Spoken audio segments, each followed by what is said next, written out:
Respeto capital por los derechos de autor.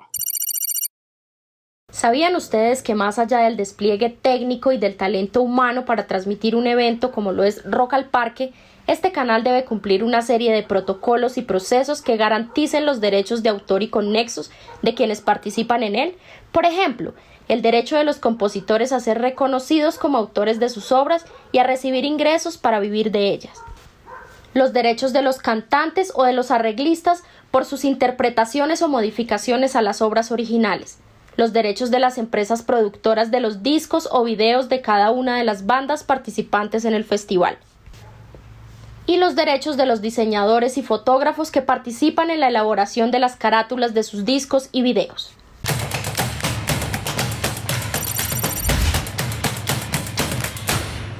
¿Saben ustedes en qué casos Noticias Capital puede citar y utilizar material informativo de otros medios de comunicación? ¿Saben qué debemos tener en cuenta al informar sobre el lanzamiento de un libro, una exposición artística o un festival de cine o de teatro? ¿Sabemos cuáles son los derechos de actores y actrices de una serie de televisión, de una telenovela o de una obra de teatro? Con estas inquietudes y preguntas nos convoca hoy a conversar y aprender el defensor de audiencias.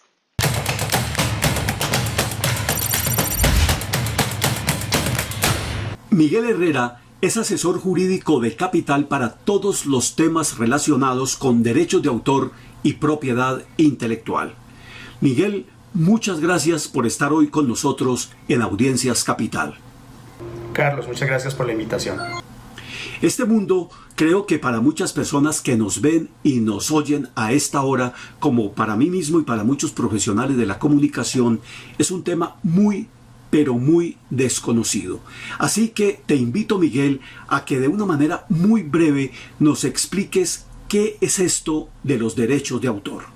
Bueno, el derecho de autor es un derecho, como le dice su nombre, que tiene una persona que crea una obra tan sencilla como puede ser un libro, o puede grabar una canción, o componer una canción, o puede hacer un audiovisual, incluso hacer una maqueta, hacer un mapa, una pintura. Muchas expresiones culturales y artísticas que están protegidas por estas normas son las que hacen que esa persona que crea tenga el derecho a reivindicarla, a reclamarla como suya y a poder vivir o a poder obtener una compensación económica por los usos que esas obras tengan dentro de la sociedad, en el mercado. La referencia que uno siempre tiene es cuando se va a leer un libro y averigua quién es el autor, o cuando suena una canción, y recuerdo cuando todavía existían los soportes, los CDs, los LPs o los cassettes, uno miraba, además del artista, quién había compuesto la canción. Pensemos, por ejemplo, en nuestros grandes compositores del vallenato o los grandes compositores de música clásica o del rock. Siempre ha habido un compositor, un Lennon y McCartney, o un Jagger y Keith Richards, que son los compositores de los Rolling Stones, por ejemplo. Esos siempre son autores, pero detrás de eso hay una fila inmensa de gente que ha creado, que no es famosa, pero que de alguna forma también aspira a vivir y a obtener una compensación por su talento, y obviamente por la explotación que terceros o que el público en general haga de esas obras. Entonces el derecho de autor es el derecho de ese creador a reivindicar y a reclamar los derechos morales y económicos de las obras que crea, que produce. ¿Qué quiere decir morales? Derechos morales, ¿qué quiere decir? Sí, dentro de la definición de los derechos de autor hay unos derechos morales y unos derechos patrimoniales. El derecho moral es a reclamar como mía una obra. ¿Y eso qué significa? Que en el futuro, así yo fallezca o así haga algún negocio con la obra, yo siempre voy a ser el autor. Muy sencillo. Gabriel García Márquez, nuestro premio Nobel, siempre va a ser el autor de 100 años de soledad. No importa que hubiese firmado los derechos de sus obras con una editorial, o que su familia, sus herederos, cambien con otra editorial. Siempre el autor de esas obras, de 100 años de soledad, de La Hojarasca, de todas esas, va a ser Gabriel García Márquez. Ese es el tema moral, a reivindicar como propia su obra. Y el otro derecho es el derecho patrimonial, que es el que permite al autor o al titular del derecho de autor a vender, a alquilar, a ceder, a autorizar el uso de esas obras, e incluso a prohibir su publicación o su uso si así lo decide. Ese es el derecho patrimonial, es la explotación económica del derecho de autor. Yo recuerdo, Miguel, que cuando yo empecé a hacer televisión hace ya muchos años y radio también, de pronto uno estaba haciendo una crónica y decía, uy, de pronto voy a poner la música, esta música vallenata o esta ranchera de José Alfredo Jiménez para hacer la crónica, y uno ponía un pedazo de la ranchera, la utilizaba todo el tiempo y no pasaba nada. Hoy en día eso ya se acabó, eso ya tiene unas reglas de juego. Con ejemplos ayúdenos a entender eso hoy. ¿Qué significa para producir televisión, por ejemplo, en un medio público como Capital? Pues la obra audiovisual es una de las obras resultado de la creación que necesita o requiere la participación de diferentes creadores. Cuando tú hablas, Carlos, por ejemplo, de que colocabas esa música vallenata, pues obviamente estás hablando de la musicalización, pero cuando produces una obra audiovisual, una película, un documental, lo que sea, pues requieres un libreto. Ese libretista tiene un derecho a reclamar, a reivindicar. Utilizas una música de fondo, una música para ambientar de alguna forma el audiovisual. Eso tiene un autor y tiene un intérprete, porque no solamente están los derechos del autor, sino también del intérprete, del cantante. Están los derechos de la casa productora, de la disquera, por decirlo. Adicionalmente, pues hay derechos, por ejemplo, como el derecho de la persona que hace la fotografía. Hay derechos, por ejemplo, como los de los actores. Los actores al caracterizar un personaje también tienen unos derechos de autor. En general, todas las personas que participan en un audiovisual, de alguna manera, son creadores. ¿Qué es lo que se hace? Está definido por ley que quien es el productor de la obra audiovisual es el titular de los derechos. ¿Qué es lo que hace ese productor? Pues acordar con todos esos autores llegar a un acuerdo, a un contrato, para que ellos le permitan utilizar sus obras dentro de ese todo, esa unidad que es la obra audiovisual, que es el resultado pues de ese esfuerzo, de ese trabajo. Pero hay muchas cosas más en detalle que habría que explicar. Por ejemplo, cuando se generan esos derechos, hay un derecho que se llama el derecho de comunicación pública. Es una parte de los derechos de autor. Ese derecho de comunicación pública es el que se genera cuando una obra audiovisual o cuando una obra musical es transmitida a través de un medio de comunicación.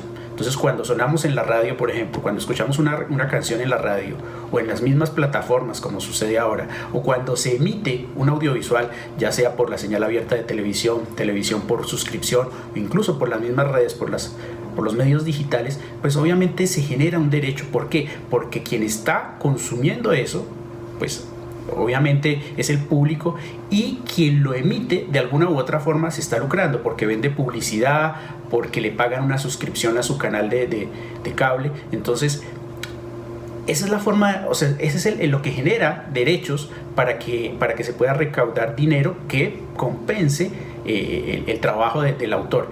Y como el autor en general no tiene, digamos que la infraestructura para ir a recaudar esos derechos, pues han aparecido algo que se llaman sociedades de gestión colectiva, como Saico, como Asimpro, como Actores, y en el país hay alrededor de 8 sociedades de gestión que recaudan diferentes derechos de diferentes actividades generadoras de contenidos pues, protegidos por el derecho de autor.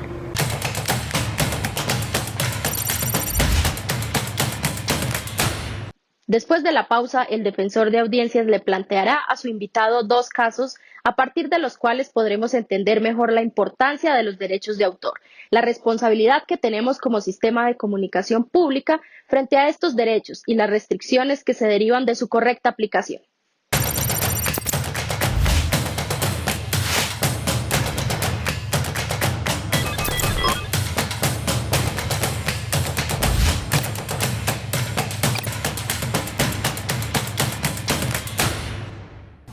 Vamos a poner un ejemplo. Yo soy el periodista que cubro entretenimiento en Noticias Capital. Y entonces resulta que este fin de semana va a haber un concierto de Aterciopelados en el Campín. Yo voy a entrevisto a los músicos y a los intérpretes de Aterciopelados para promover el concierto y invitar a la gente, y ellos les hago una entrevista y utilizo parte de un video. De manera que para yo poder usar ese video dando cuenta de esa noticia en Capital, tengo de todas maneras que tener el permiso, además de Aterciopelados, de la casa disquera o de la casa que produjo el video y de los músicos y todo esto. ¿Todo eso lo tengo que tener ya copado? Claro, Carlos. Claro que sí, claro que sí. Lo que pasa es que, digamos que ahora es más fácil, porque obviamente los miembros de Aterciopelados son miembros de Saiko como compositores, por ejemplo. Entonces Canal Capital tiene un contrato celebrado con Saiko en el que Saiko le permite utilizar su repertorio. Entonces Héctor y Andrea, que son los miembros de Aterciopelados, componen una canción y cuando la componen autorizan a Saiko a que recaude sus derechos de autor en los medios que sean, en la radio, en la televisión, como sería el caso de Capital, o si fuera en un concierto, pues ahí también se genera un derecho. Pero además de eso, Andrea y Héctor, los miembros de Aterciopelados, son intérpretes. Es otro derecho, eso se llama derecho conexo, es un derecho adjunto al derecho de autor.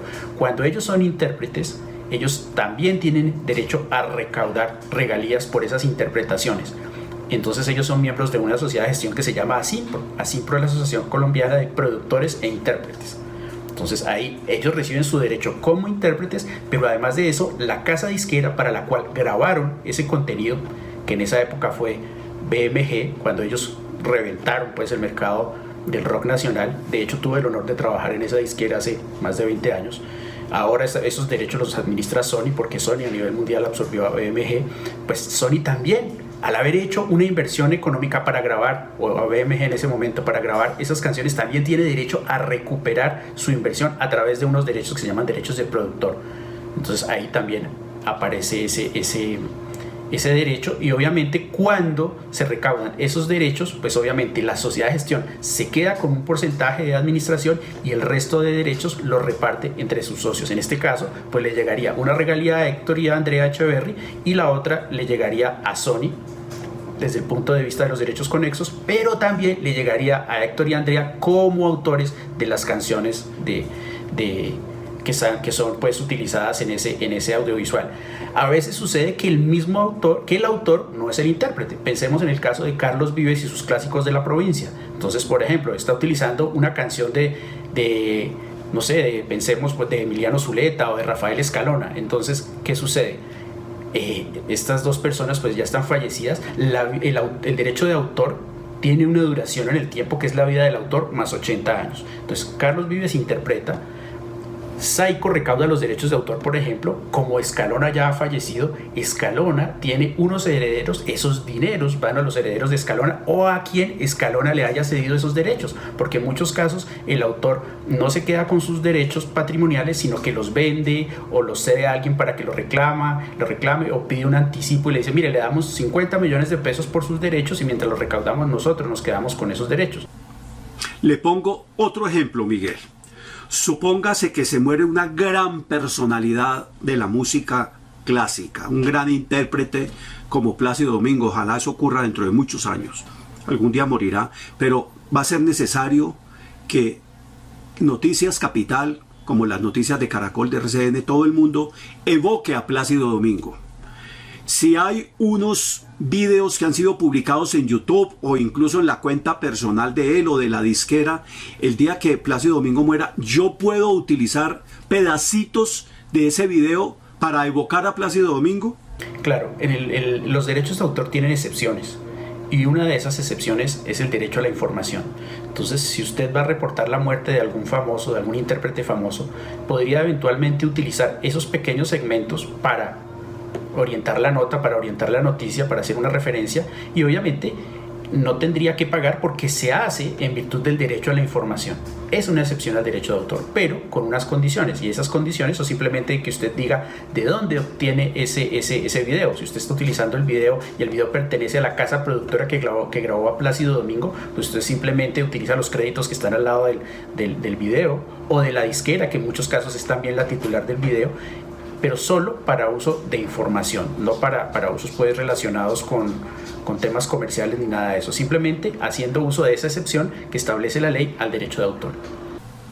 Ahora, si yo cito Plácido Domingo murió hoy, vamos a evocarlo utilizando este video que fue producido por la Deutsche Grammophon o no sé qué cosa. Si yo me salto esa cita, ¿tengo problemas como canal? Claro, el derecho de cita es una cosa importante para tener acceso a esa excepción al derecho de autor, porque usted puede utilizar contenidos de otros, pero tiene que darles el crédito. Es una un asunto establecido en la legislación sobre derechos de autor. El derecho de cita es la forma de proteger los derechos del titular, decir, mire, yo estoy utilizando esto, pero le estáis dando crédito a la persona que es el titular, el dueño de los derechos. Ahora, si usted va a hacer un programa especial ya a partir de la muerte de Plácido Domingo, pues ahí ya tiene que pagar, porque más allá del derecho a la información, pues ya es un programa enfocado, dedicado pues a exaltar el nombre o a recordarlo, pero no solamente a título informativo, sino ya es un tema pues de tiempo, ¿no? Si usted se va a demorar 1 hora o media hora evocando a Plácido Domingo y a sus conciertos, pues obviamente tendrá que pagar derechos sobre el uso de esas obras, y obviamente pues tendría que pagar a las sociedades de gestión o a los titulares de esos derechos, a las personas que los representan, que como le decía muchas veces el autor o el mismo intérprete puede ceder esos derechos a terceros. Miguel, yo tengo muchas más inquietudes, pero debo hacer una pausa. Les invito a ustedes, a quienes nos están viendo y oyendo, a que continúen en un momentico escuchando estas interesantes y apasionantes explicaciones que nos está dando Miguel Herrera, asesor jurídico de Capital en temas de derechos de autor y propiedad intelectual. Ya regresamos.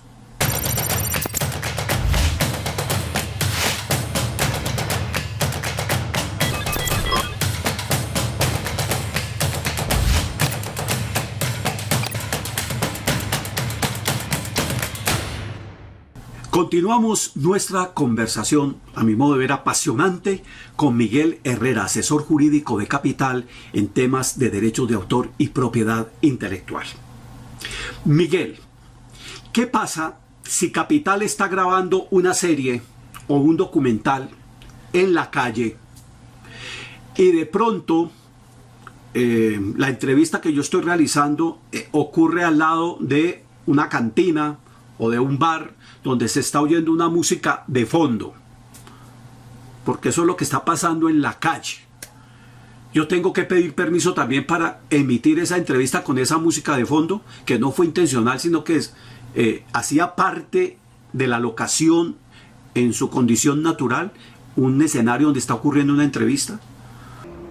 Ese es un caso interesante y la respuesta es que no tiene que pagar, pero el canal ha tenido algunos inconvenientes por eso. Usted recuerda el famoso tema popular acá en Bogotá del payaso que anuncia algún almacén o alguna mercadería en la calle con un megáfono y ponen un parlante, y eso nos ha ocurrido más de una vez en las que estamos entrevistando a algún ciudadano, preguntándole alguna cosa, su opinión sobre algún tema importante, y empieza a sonar esa música. Entonces, en más de una oportunidad han intentado cobrarnos por eso, pero es una música accidental, es una grabación accidental, efímera, que no tiene nada que ver, que el canal no la programó, que no está dentro del contenido del programa, y obviamente sobre eso no hay obligación de pagar. En ese caso no habría necesidad de pagar. El tema estaría en que así suene, nosotros hagamos una entrevista y la ambientemos. Por ejemplo, lo que usted hablaba hace un momento, estábamos hablando de Plácido Domingo, por ejemplo, que estemos hablando del Joey Arroyo con la gente. Oiga, ¿usted qué opina de la música de Joey Arroyo? Y en el fondo de la entrevista se escucha alguna canción, y en ese caso sí hay que pagar. Pero si es una música que se escucha por accidente, que quedó grabada porque alguien la emitió, alguien ajeno a la transmisión, a la grabación, puso una música a sonar, en ese caso no hay que pagar. Miguel, otro ejemplo. Supóngase que Canal Capital, como en efecto tiene, paga un servicio por una agencia de noticias por utilizar videos y por utilizar fotografías de cosas que pasan fuera del país. Pero supóngase que hace media hora ocurrió un acontecimiento excepcional de interés mundial y solamente esas imágenes o ese testimonio lo tiene una agencia internacional de noticias que ofrece video, fotografías o quizás servicios de radio también, en exclusiva por alguna razón. Pero yo necesito informar a mis televidentes en Capital de ese acontecimiento. El hecho de que sea una exclusividad que solamente tienen los usuarios de ese servicio me impone a mí restricciones para no poderlo pasar en Capital, o eventualmente lo puedo hacer con el derecho de cita.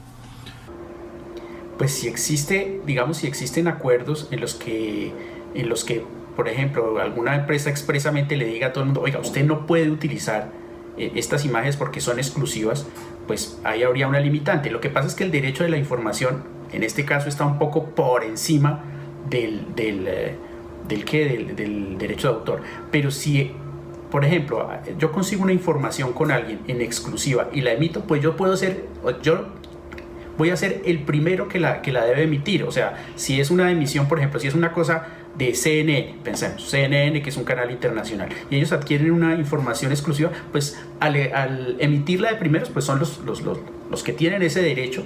Y si lo adquirieron, si se adquirieron esas imágenes con algún tipo de exclusividad, pues son los primeros llamados a eso.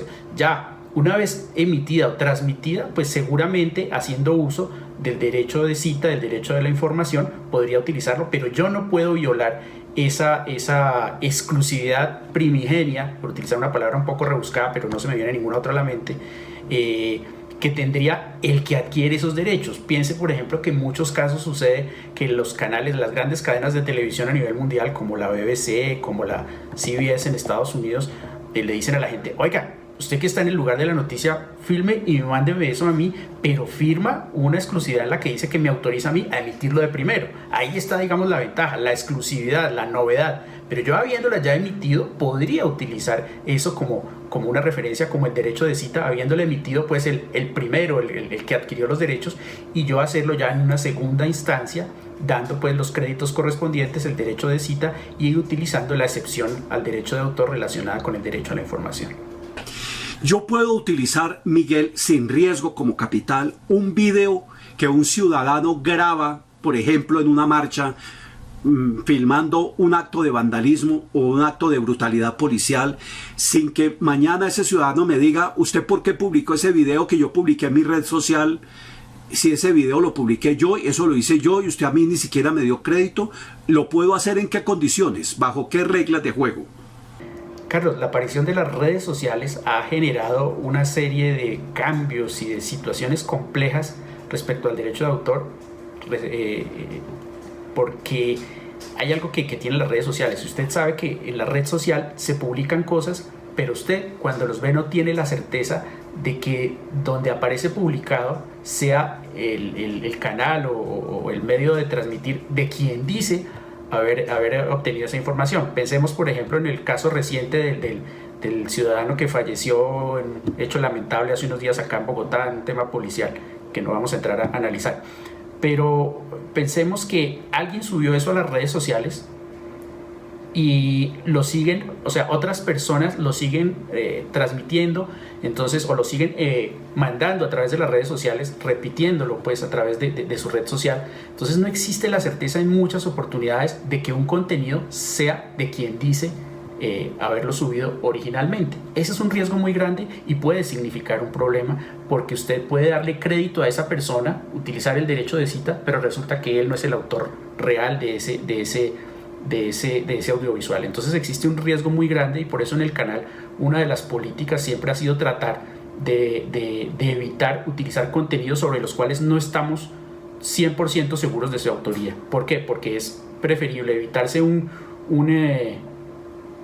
demanda o un problema a emitir cosas que realmente estamos seguros de que pertenecen a quien nos las está autorizando o a quien le vamos a dar el crédito correspondiente. Entonces hay que ser muy cuidadosos. Las redes sociales, incluso hay usted ya lo ha visto, que con temas de inteligencia artificial pone la imagen de una persona y mezclan palabras o frases y hacen como si la persona estuviera dando alguna declaración o diciendo algo cuando realmente no lo dijo. Entonces es muy riesgoso, es muy peligroso. Yo he visto, por ejemplo, videos en donde se pone a la imagen y la boca de Obama a decir cosas que realmente no ha dicho, sino simplemente es como editarlos. Y obviamente pues esto no es realidad, es un fake news, es una falsedad, es una falsificación, y obviamente pues eso puede generar problemas. Entonces un medio de comunicación tiene que ser muy cuidadoso a la hora de utilizar contenidos que aparecen en redes sociales, porque no se está seguro sobre su veracidad primero, no se está seguro sobre su procedencia, y obviamente pues no podemos dar fe de que algo provenga originalmente de quien dice serlo si no estamos totalmente seguros, si no tenemos un documento y si no tenemos la forma, por ejemplo, de confirmar que quien dice ser el titular de ese derecho realmente lo sea. Cuando Capital va a transmitir Rock al Parque, por ejemplo, que es el mega evento de Capital cada año, ¿qué requisitos tiene que cumplir Capital previamente? Porque qué tal que llegue el momento de un concierto, que haya un grupo de rock y resulta que toca suspender la transmisión porque el manager dice, oiga, cuidadito, me transmite en directo el concierto de mi banda a la que yo represento. Bueno, eventos como Rock al Parque y todos los eventos al parque que hace la ciudad, pues son unos eventos que requieren una preparación bastante compleja y con mucha anticipación. Pero desde el momento en que se define quiénes son los artistas que van a venir al festival, y hablemos concretamente de Rock al Parque, pues hay todo un proceso de documentación. Se sabe de antemano cuál va a ser el repertorio de las obras que va a interpretar cada grupo. Entonces se empieza a trabajar con los mismos intérpretes, con las sociedades de gestión, para tener las autorizaciones y los permisos necesarios para poder emitir esa música. Pero mucho más allá, hay una cosa en los últimos años que se ha vuelto muy importante, y es, no sé si recuerdas, Carlos, el famoso derecho de protección, los derechos de protección de datos y de imagen. Cuando tú vas a utilizar no solamente la imagen de una persona, sino de un grupo musical o de lo que sea, pues ahí también hay unos derechos. Entonces debes tramitar con el manager el uso de los derechos de la banda, por ejemplo, que se pueda hablar de ellos, que se puedan utilizar sus fotografías para promocionar el concierto. No solamente pues el tema de la música, también hay una serie de derechos adicionales que están protegidos por la ley y sobre los cuales se debe tener autorización. Y en cuanto a la música, pues obviamente, como te explicaba hace un momento, hay que buscar la autorización para poder emitir esas interpretaciones musicales. Eso se llama, ese es el derecho de comunicación en vivo. Es un derecho también, así como las obras están protegidas en la radio y en la televisión, también los derechos de ejecución en vivo, se llaman así, están protegidos, y las sociedades de gestión tienen todo el derecho a recaudarlas cuando representan a esas obras o a esos artistas. Entonces es importante pues establecer todo un cronograma a nivel de derechos de autor para obtener las autorizaciones necesarias para cuando se emita el programa, e incluso, que nos ha sucedido también, cuando se repiten, porque a veces se pueden hacer especiales posteriores a la realización del evento, para que se puedan también repetir esas transmisiones a través del canal sin que vaya a haber ningún problema, ningún inconveniente con temas de derechos de autor. No, esto es mucho chicharrón tan bravo, todo lo que hay que hacer. Y en Capital, además de la asesoría que estás prestando, pues hay todo un equipo que comprende a los productores de cada programa, que tienen unos protocolos y unas planillas y unas cosas que tienen que estar chequeando, pero quiénes más participan en esto en el canal. Y con eso cerramos nuestra conversación, porque se nos van a quedar muchos temas por fuera de este primer encuentro contigo, Miguel. Pues es un proceso largo, porque no solamente está involucrado el área jurídica. Cuando los encargados, por ejemplo los productores, la gente de programación, dice, bueno, vamos a hacer un programa con tal cosa, sobre este tema, o llega la posibilidad de que el canal haga alguna alianza con alguien para producir algún contenido audiovisual, o cuando vamos a adquirir, por ejemplo, una producción que viene de otro país o de un productor independiente, pues hay que desarrollar una serie de actividades tendientes no solo a hacer la contratación desde el punto de vista legal, sino a resolver el tema de los derechos de autor. A veces tenemos que hacer capacitaciones cuando hay cambios, por ejemplo, en el personal del canal, para explicarles cómo funciona. Algunos que tienen ya su trayectoria dentro del medio pues conocen, pero también hay a veces practicantes, a veces hay gente recién egresada que no tiene una formación muy profunda en este tema, y obviamente pues podría generarle algún problema al canal. De hace poco volvimos a ajustar esos documentos para que cada vez sean más adecuados a la realidad. Este tema de la propiedad intelectual y el derecho de autor es un tema cambiante. Tú sabes que a medida que las tecnologías avanzan, pues las cosas hay que ajustarlas. La legislación, a pesar de que la legislación colombiana está bien, está digamos que actualizada, la tecnología y los usos de los contenidos pues van a una velocidad mucho más rápida. Entonces hay que ajustarse a la realidad pues de la situación del uso de obras protegidas por el derecho de autor. Muchísimas gracias, Miguel, por haber estado hoy con nosotros en Audiencia Capital.